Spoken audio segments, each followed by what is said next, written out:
이 시간 하나님 앞에 예배드리러 나온 여러분들을 주님의 이름으로 환영합니다.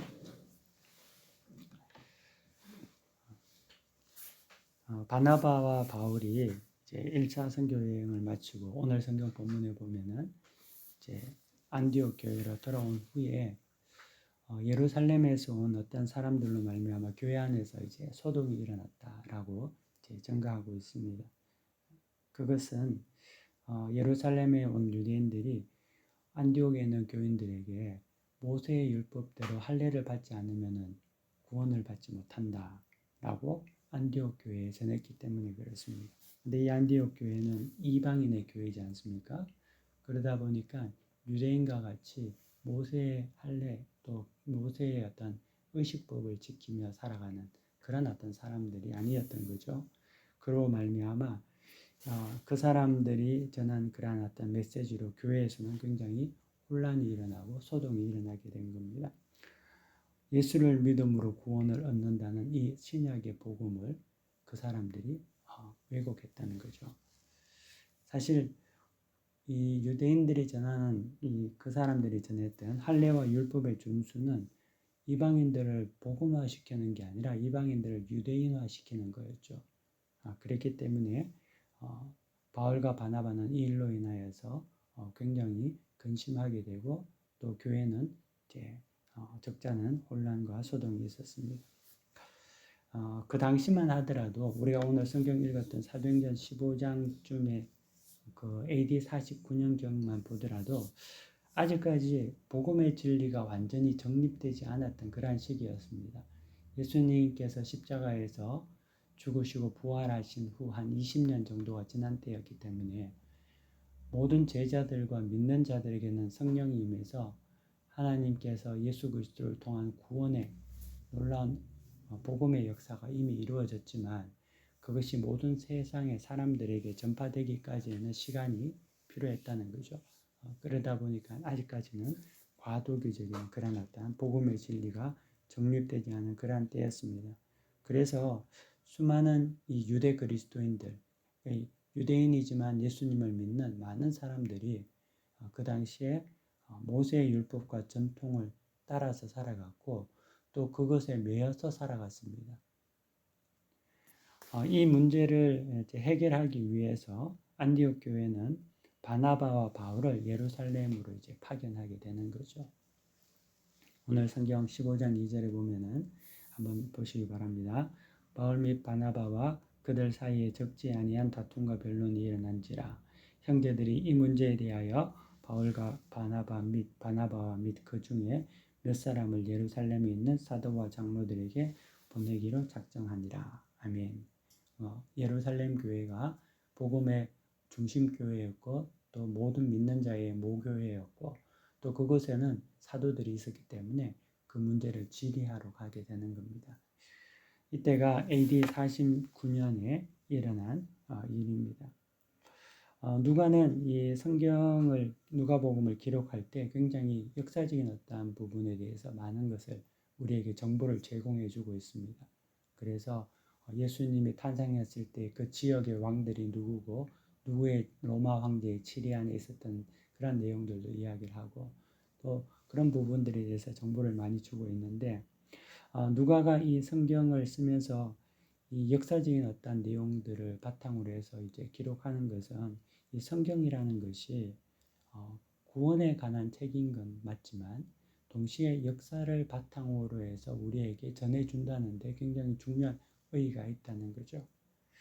성경이라는 것은 단지 추상적인 어떤 관념, 종교에 대한 어떤 하나님의 어떤 그런 어떤 추상적인 어떤 내용을 이야기하는 관념적인 내용을 이야기하는 그런 것이 아니라는 거죠. 그리고 성경은 인간의 어떤 도덕률에 대한 어떤 말을 그러한 어떤 교훈을 증거하는 그러한 어떤 책도 아니라는 겁니다. 성경은 그 안에 도덕률도 있고 하나님에 대한 어떤 관념적인 추상적인 내용도 없지 않아 있지만 성경은 우리에게 역사적 사실을 토대로 해서 살아계신 하나님을 우리에게 나타내고 가르치고 있다는데 굉장히 중요한 의미가 있습니다. 그렇기 때문에 성경을 읽는 모든 사람들은 하나님의 실제성과 하나님의 역사성을 우리가 몸소 깨닫고 느끼게 된다는 거죠. 하나님은, 우리가 믿는 하나님은 관념론에 있는 신이 아닙니다. 그냥 상상의 날개 속에서 그냥 믿는 그런 어떤 하나님이 아니라는 거죠. 인간의 역사와 삶 속에서 하나님은 우리의 삶 속에서 실제로 경험되고 체험되면서 또 우리의 삶에 직접적으로 개입돼 들어오시는 분이 여호와 하나님이시라는 겁니다. 그러므로 성경을 읽는 자는 과거와 현재, 미래 속에서 실제로 살아계시는 하나님을 경험하게 된다는 거죠. 저는 여러분들이 오늘 이곳에서 예배드리는 분들도 이러한 살아계신 하나님을 경험하고 계시는 줄을 믿고 또 그렇게 믿어야 될 줄, 또 그런 것을 경험해야 될 줄 믿습니다. 그렇기에 성경 말씀이 우리에게 그냥 듣고 지나쳐버린, 아니면 우리의 마음을 단지 위안해주는 하나의 그런 어떤 말이 아니라 이 성경을 통하여서 기적이 일어나고 성경을 통하여서 하나님의 임재와 역사와 놀라운 변화의 일들이 일어나는 것을 우리가 경험하게 된다는 거죠. 여러분들은 아시는지 모르겠지만 제가 어릴 때에 집에 이제 식탁의 바로 옆에 액자가 하나 있었는데 그 액자의 내용이 그리스도는 이 집의 주인이시여 식사 때마다 보이지 않는 손님이시여 모든 대화에 말없이 듣는 이시니라 라는 그런 어떤 문구가 적힌 액자가 있었습니다. 혹시 아세요? 잘 모르죠. 근데 그게 되게 인상 깊었던 이유가 그 액자의 그 문구 바로 위에 예수님의 얼굴이 그려져 있는 겁니다. 근데 예수님의 얼굴을 초상화를 그린 것이 아니라 그 제 문구 밑에 아주 작은 깨알 같은 글씨로 그 그림에 대한 설명이 있어요.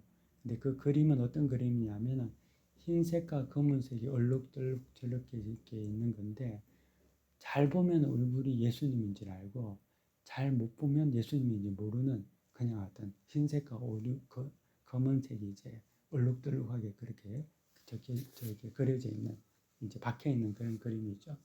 근데 그 밑에 깨알 같은 글씨로 어떤 내용이 있냐면 1945년 중국 어디 한 곳에서 어떤 굉장히 회심에 찬 한 사진사가 길을 걷다가 하나님 앞에 이제 묻습니다. 하나님 살아계시면, 주님 살아계시면 나에게 보여주십시오. 했는데 그 마음속에 사진을 찍으라 라는 그런 어떤 음성이 들렸다는 거예요. 그래서 이 사진사가 그 추운 겨울 그 눈밭을 아무 생각 없는 것이 아니죠. 그 음성을 듣고 아무런 어떤 초점 없이 그냥 있는 대로 그 사진을 찍었다는 겁니다. 근데 그 찍은 사진에 눈 녹은 부분에 예수 그리스도의 얼굴이 선명하게 나타났다는 겁니다. 그래서 그 액자에는 그리스도는 이 집의 주인이시요 식사 때마다 보이지 않는 손님이시 모든 데에 말없이 듣는 이시라 라는 문구가, 그 문구와 함께 예수님의 그 눈밭에서의 어떤 형상의 그림이 사진이 찍혀져 있었다는 겁니다. 그 액자의 내용처럼 예수님께서는 우리의 모든 대화에 말없이 듣는 분이시고 또 우리와 늘 함께 하시는 그런 어떠한 분이시라는 거죠. 지금 이 자리에도 하나님은 우리 가운데 함께 하셔서 우리 예배 가운데 임재하고 계시고 또 우리의 마음 중심에서 우리의 예배를 받으시는 줄 믿습니다. 그래서 여러분들이 하나님의 실제성과 역사성을 여러분 마음속에 늘 간직하며 하나님의 말씀을 따라서 여러분들이 살기를 바랍니다. 예루살렘에 도착한 그들은 사도들의 영접을 받게 됩니다. 그리고 고정 이 문제에 대해서 이제 논의를 시작하게 됩니다. 이를 예루살렘 공의회라고 이야기하고 기독교 최초의 회의가 되는 거죠. 예루살렘 공의회는 두 가지 중요한 어떤 의의가 있고 그 의의를 결정하는 그러한 일을 하게 되는데요. 첫 번째는 구원이라는 것은 예수를 믿음으로 예수의 은혜로 말미암아 받는 것이다 라는 것이 이곳에서 이제 정립이 되는 거죠. 예수님께서 죽으신 이후에 어떤 혼란스러운 과도기를 거치면서 이 AD 49년 예루살렘 공의회를 통하여서 구원은 예수를 믿음으로 받는 것이다. 은혜로 받는 것이다. 라는 것이 정립이 되는 것입니다. 그래서 이 사실은 우리가 지금 성경에서 보는 같이 사도행전 15장에서 나타나는 내용 아닙니까? 그럼 2000년 전에 이미 결정된 그러한 어떤 사실임에도 불구하고 아직까지 2000년이 지난 우리의 어떤 현대인의 그리스도인의 삶 속에서 이 정립된 진리를 믿지 못하고 살아가는 사람들이 아직도 많이 있다는 겁니다. 그들은 무엇인가를 해야지만이 천국에 들어갈 수 있다고 생각하는 행위 구원론자들입니다. 예수를 믿지만 할례도 받아야 되고 또 의식법을 따라서 무엇인가를 해야 된다는 생각했던 그런 그 당시의 유대인처럼 지금도 예수를 믿지만 무언가를 좀 해야지만이 천국을 가지 않을까라는 그런 어떤 생각을 가지고 있는 사람들과 다르지 않는 모습이라는 거죠. 하지만 다시 한번 여러분들에게 강조해서 말씀드리는 것은 구원이라는 것은 예수를 믿음으로 말미암아 얻는 겁니다. 오직 믿음으로 하나님의 은혜로 얻는다는 거죠. 이것이 첫 번째 예루살렘 공의회의 굉장히 큰 중요한 의의였습니다. 두 번째로는 이방 선교의 장애물이었던 할례와 율법 준수에서 자유롭게 된 것입니다. 더 이상 할례나 율법 준수가 폐하해지고 이방인들이 그것이 하지 않더라도 예수를 믿음으로 구원을 받는 그런 복음을 가질 수 있는 그런 어떤 결정이 여기서 이루어졌다는 거죠. 근데 여기서 한 가지 생각해 봐야 될 것이 사도들과 장로들과 제자들이 이 문제에 대해서 이제 결정을 하면서 네 가지의 최소한의 근거사항을 지키도록 이렇게 결정을 하고 있습니다. 성경을 우리 한번 볼까요? 19절, 20절, 21절인데요. 우리 같이 한 목소리를 한번 읽어보도록 합시다. 시작.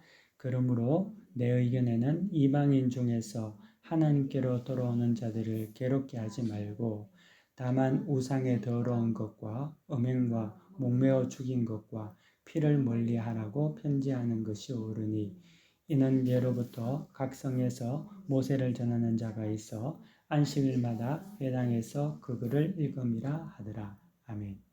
예. 네 가지 최소한의 공고사항이 뭐냐 하면은 우상에 들어온 것, 음행, 목매어 죽인 것, 피 이것을 검하고 다른 것에 대해서는 아무것도 이제 율법에 얽매일 필요가 없다라는 어떤 그런 결정을 하게 되죠. 근데 이 네 가지를 우리가 한번 좀 생각해 봐야 될 필요가 있습니다. 우상에 더러운 것이라는 것은 이 더러운 것은 재물을 말합니다. 그래서 다시 말하면 우상의 재물을 말하고 있죠. 근데 그 당시는 이 우상의 신전에 재물로 드려지는 음식들이 시장이나 어떤 마켓에서 바깥에서 이렇게 파는 일이 아주 흔했다고 합니다. 그래서 유대인들은 이 우상에게 드려진 음식들은 아주 불정한 것으로 보고 또 레이기 규례에 따라서 가까이 하지 않았습니다. 하지만 이것은 굉장히 보편적인 거였기 때문에 일반인들에게는 그냥 시중에서 사 먹을 수 있는 그런 어떤 음식들이었다는 겁니다. 두 번째는 음행이라는 것은 2000년 전 이 고대 사회에서는 이 성적인 타락과 부패가 굉장히 횡행했습니다. 공공연했다는 거죠. 고린도 같은 경우에는 신전 창기들이 합법적인 성매매를 하게 됐고 그 신전 창기들의 숫자도 1000명 정도가 됐다고 합니다.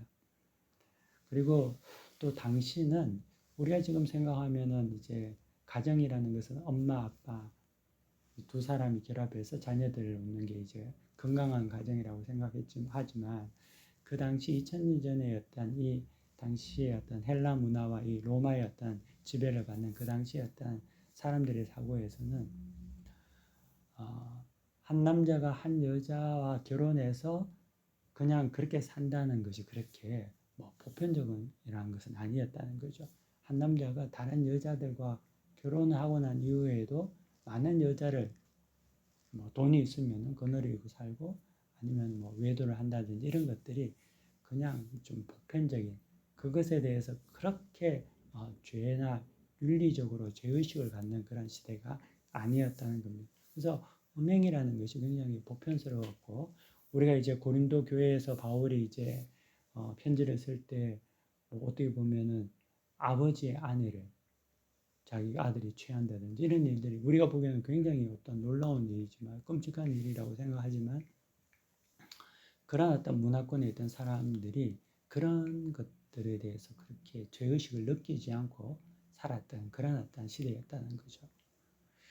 그리고 목매어 죽인 것과 피를 멀리하라고 했는데 이 목매어 죽인 것이라는 것은 피를 흘리지 않고 교살해서 그 질식사해서 죽인 것을 말하고 있습니다.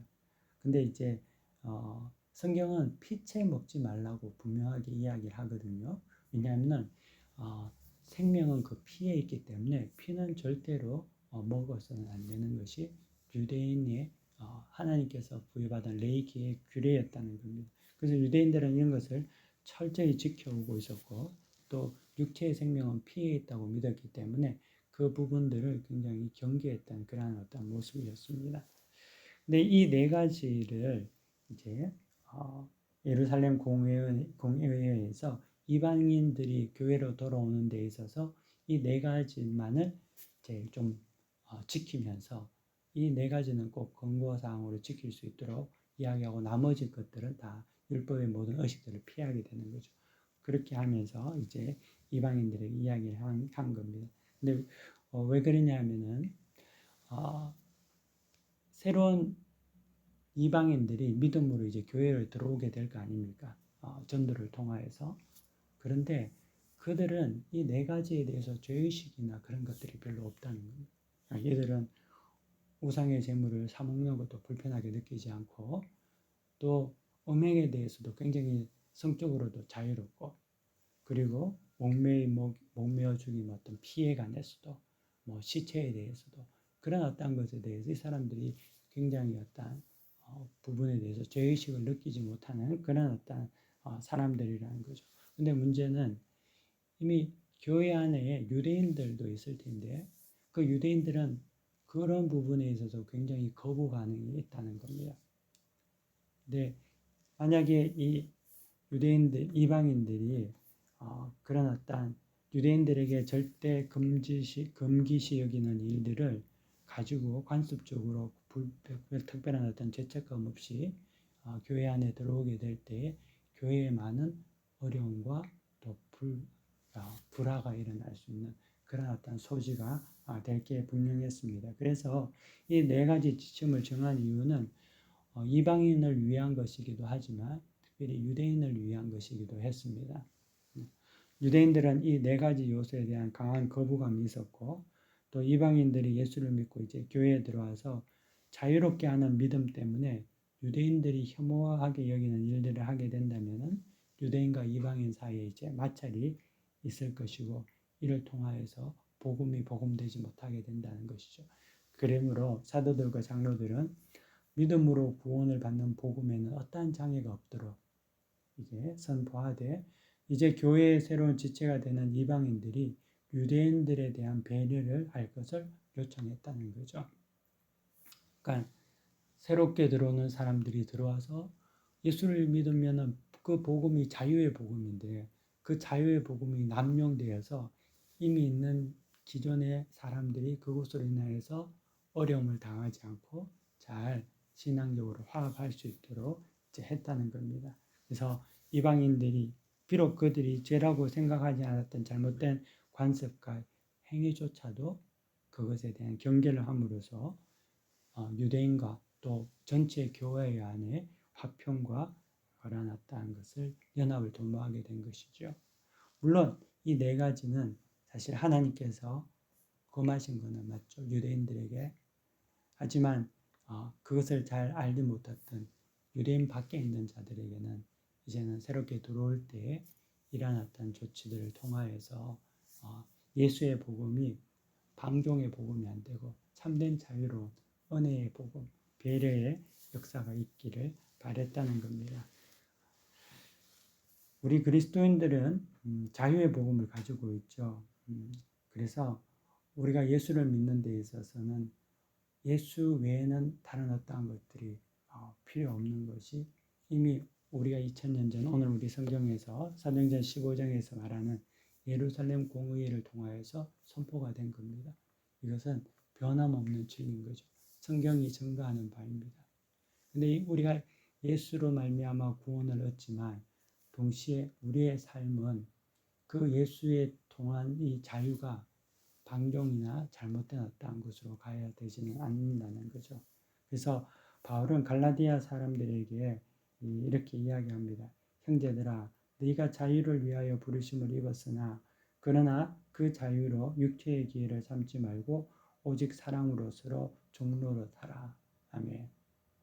그래서 오늘 우리가 이 오늘 사도행전 15장의 본문 말씀을 가지고 한번 생각해 봐야 될 것은 우리 마음속에 새겨야 할 메시지는 뭐냐면은 첫 번째는 하나님은 실제하시고 살아계신 분이신 것을 여러분들이 다시금 마음속에 새기시기를 축원합니다. 하나님은 추상적이고 관념의 어떤 신이 아니라 실제 살아계시고 오늘도 우리와 함께 하시는 하나님이십니다. 모든 대화에 듣는 이시래 그분이 우리 주 예수 그리스도라는 거죠. 또 동시에 오늘 이 성경 본문을 통해서 우리가 예수의 복음을 통해서 우리가 구원을 받는 오직 은혜로 살아가지만 동시에 그 자유의 복음이 다른 이들에게 폐해가 되지 않고 그들을 섬기고 또 그들을 배려할 수 있는 정말 참된 복음이 되어야 된다. 예수님이 우리를 위해서 십자가를 죽으신 것은 그 모든 것을 우리를 위하여서 우리에게 하신 것이 아니겠습니까? 그렇기 때문에 우리 또한 우리가 받은 그 은혜의 복음의 자유를 우리의 육신의 기회로 삼지 않고 오직 사랑으로 서로 종로로 타는 그러한 어떤 복음으로 여러분들이 오늘 하루 그리고 또 이번 한 주간도 잘 사용하시기를 간절히 바랍니다. 같이 이 시간 우리 하나님께서 우리에게 주신 말씀을 우리 기억하면서 순종과 결단의 기도를 함께 드리도록 하겠습니다. 다 함께 기도하겠습니다.